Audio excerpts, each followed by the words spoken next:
होली में समय समय पर प्रज्वलित होते रहे हैं। इसी क्रम में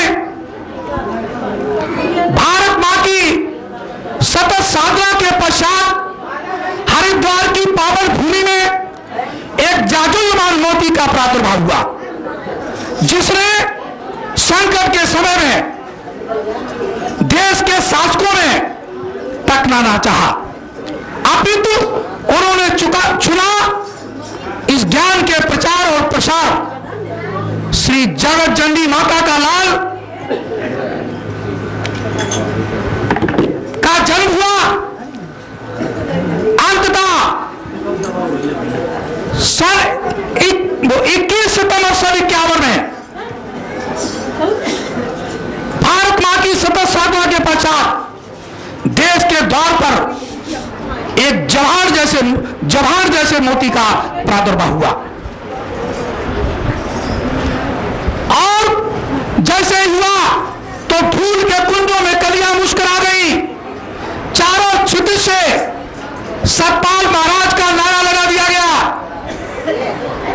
और उसी उल्लास में झूम करके हमारे पूरे समूचे देश के प्रेमी भक्तों ने गुरु महाराज जी का आह्वान कर दिया कि आज हमारे सामने वो शक्ति का प्रादुर्भाव हुआ जिसके समक्ष पूरा देश ही नहीं विदेश में अपने सारा परचम महाराज जी के नाम से लहरा गया। उसी उल्लास में झूम करके उस प्रेमी भक्तों ने विभिन्न प्रकार के गीत गाकर और उनके समक्ष उनकी आराधना की। सभी महात्मागण भाईगणों ने उनकी जनगण मन आरती उतारी। तो प्रेमी सज्जनों, आज वह समय हमारे अंतर्नेत्रों के सामने मौजूद है कि आज हम भक्ति से भरपूर हैं। आज उन्होंने हमें ऐसा ज्ञान दिया जो सारे किसी भी धर्म संस्था में यह ज्ञान नहीं मिलेगा, ऐसा दरबार नहीं मिलेगा। इसलिए प्रेमी सज्जनों, आप बहुत भाग्यशाली हैं, आप बहुत भाग्यशाली हैं। ऐसे ज्ञान को पाकर और अपने आत्मसात लेकर के ऐसे इष्ट देव को पाकर आप अपने जीवन का सुधार कर रहे हैं। आज वह समय आ गया है, आज हम एकत्रित होकर अपने इष्ट देव की मनौतियां मना रहे हैं, आज उनका जन्मदिन मना रहे हैं, आज उनके उत्सव में भाग ले रहे हैं। इसलिए सभी लोग आज भाग्यशाली हैं। मैं उन कर्मठ और सहयोगी यहाँ के कार्यकर्ताओं को बधाई देना चाहता हूं कि यहाँ की जो रीढ़ है, इस आश्रम को उठाने का जो उनका जो संकल्प है, जिसमें हमारे प्रमोद शर्मा जी और भी गणमान्य व्यक्ति रेखा शर्मा उपला, सुमन चौहान, जो समय से हमेशा सहयोग करते चले आ रहे हैं। यद्यपि हम सबका यह कर्तव्य है कि सेवा भावना लेकर के, ये अपना ही आश्रम है, अगर हम भाई जी का सहयोग करते रहेंगे तो भाई जी हमारा भी सहयोग करते रहेंगे। इसलिए सेवा भावना में क्यों बताया है कि साथी हाथ बढ़ाना, एक अकेला थक जाएगा मिलकर बोझ उठाना।